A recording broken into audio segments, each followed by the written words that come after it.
Баршаңызға сәлем достар, менің YouTube каналыма қош келдіңіздер.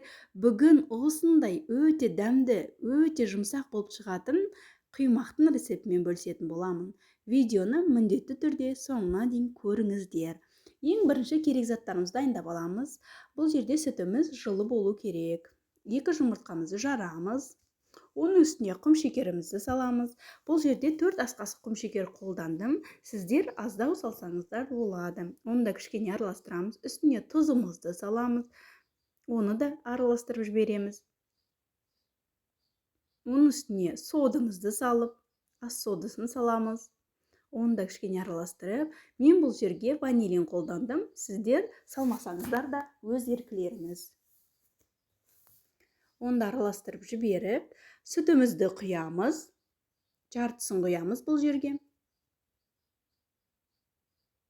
Оны да араластырып, ұнымызды саламыз. Ұнымыздың барлығын бірден салып жібереміз де, осындай масса болғанша араластырып аламыз.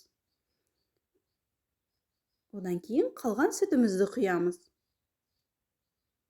Оны да кішкене араластырып, ең соңынан сұйық майымызды құямыз. Барлық масса біркелкі болғанша араластырып аламыз.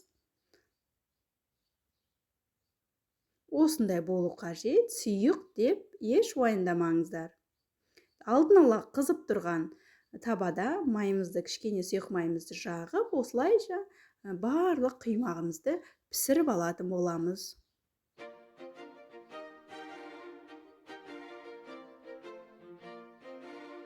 Құймағымыз өте дәмді шығады.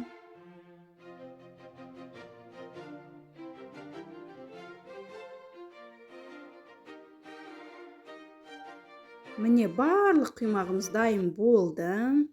Егер де рецепт ұнап жатса, лайк басып, комментарий жазуды ұмытпаңыздар. Алда бұдан да күшті рецепттермен бөлісетін боламын. Сау болыңыздар. Ас болсын.